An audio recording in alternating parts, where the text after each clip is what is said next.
وما رميت إذ رميت ولكن اللہ تبارک و تعالی اپنے کلام عظیم میں ارشاد فرما رہا ہے، اے نبی مکرم صلی اللہ علیہ وسلم، جس وقت آپ نے پھینکا تو وہ آپ نے نہیں بلکہ اللہ نے پھینکا۔ اللہ تبارک و تعالی نے قرآن عظیم کی متعدد آیتوں سے یہ ظاہر فرمایا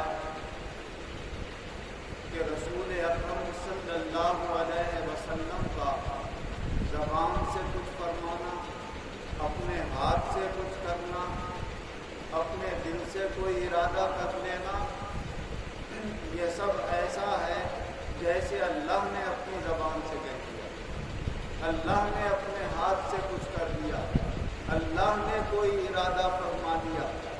تو جو رسول اکرم صلی اللہ علیہ وسلم فرما دیں وہ ہو کر رہتا ہے، ہاتھ سے جو اشارہ کر دیں وہ پورا ہوتا ہے، جو ارادہ فرما دیں اللہ تبارک و تعالی یقیناً اسے پورا فرما دیتا ہے۔ حضرت ابو ہریرہ رضی اللہ عنہ سے روایت ہے کہ غزوہ حنین کے موقع پر حضور نبی اکرم صلی اللہ علیہ وسلم کے ساتھ جو لوگ جنگ کرنے کے لیے دشمنوں سے گئے تھے، ان میں ایک شخص ایسا بھی تھا جس کے متعلق حضور صلی اللہ علیہ وسلم نے فرمایا یہ آیا تو ہمارے ساتھ ہے مگر یہ جائے گا پورا۔ صحابہ رضی اللہ عنہ نے جب حضور صلی اللہ علیہ وسلم کا یہ فرمان سنا تو وہ تعجب میں ہو گئے کہ سب مسلمانوں کی طرح یہ مسلمان نظر آتا ہے، نماز بھی پڑھتا ہے، کلمہ بھی پڑھتا ہے، آخر اس میں ایسی کون سی بات ہے جو ہمارے رسول نے یہ فرمایا؟ تو کچھ لوگوں نے اس پر اپنی نظر رکھی میدان جنگ۔ جب مقابلہ شروع ہوا تو لڑا بھی ایسا کہ لوگ آپ میں انگلیاں دبانے لگے، کمزور ایمان والے تو شک میں پڑنے لگے، ارے حضور نے تو یہ فرمایا تھا یہ دوزخ میں جائے، مگر اس کی تو کوشش، محنت اور دشمنوں کو مارنا، اس سے تو یہ ظاہر ہو رہا ہے کہ یہ تو بہت بڑے درجے کا آدمی ہے مسلمان۔ لیکن پھر آخر جو اس کو زخم لگے اور تکلیفیں پہنچی اور اس سے برداشت نہیں ہوا تو اول تو اس نے اپنا تیر نکال کے اپنی رگیں کاٹی کہ جلدی سے میری روح نکل جائے اور یہ تکلیف دور ہو جائے، پھر بھی روح نہیں نکلتی تھی تو اس نے اپنی تلوار کھڑی کی اور اپنے سینے پر لگا کر اس پر بوجھ دیا اور تلوار اپنے بدن میں گھسیڑ لی کہ جلدی سے جلدی مر جائے۔ یہ منظر حضور صلی اللہ علیہ وسلم کے جو صحابہ دیکھ رہے تھے اور اس کی طاق میں لگے ہوئے تھے، وہ دوڑتے ہوئے رسول اکرم صلی اللہ علیہ وسلم کے پاس آئے اور آ کر عرض کرنے لگے یا رسول اللہ آپ نے سچ فرمایا تھا کہ وہ دوزخ میں جائے گا، اس سے جب تکلیف برداشت نہیں ہوئی تو اس نے خودکشی کر لی، اور خودکشی کرنے والا دوزخ میں جائے گا کیونکہ یہ حرام عمل ہے۔ اگر ایمان باقی رہتا تو اپنے بڑے گناہ کی وجہ سے کچھ دنوں دوزخ میں جاتا، اور اگر ایمان باقی نہیں رہا، خودکشی کو حلال سمجھ لیا تو پھر ہمیشہ کے لیے دوزخ میں چلا گیا۔ حضرت علامہ خطیب بغدادی رحمۃ اللہ علیہ فرماتے ہیں کہ یہ شخص منافق تھا اور اس کا نام تھا قزمان، اور منافق تو کافروں سے بھی بدتر ہے۔ حضور صلی اللہ علیہ وسلم اس کے دل کی حالت کو جانتے تھے، صحابہ نہیں جانتے۔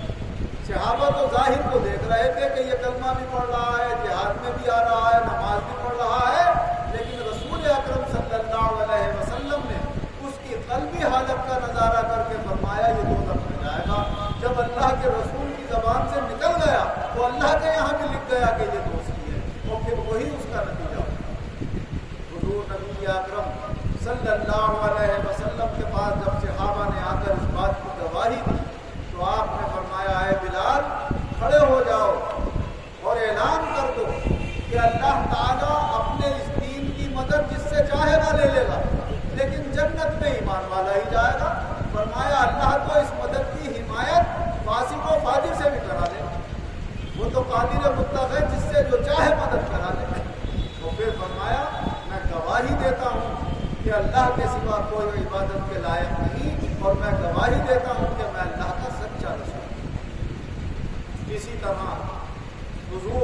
اکرم صلی اللہ علیہ وسلم نے جب اپنی زبان مبارک سے کچھ فرمایا تو اللہ تعالیٰ نے اسے فوراً پورا فرمایا۔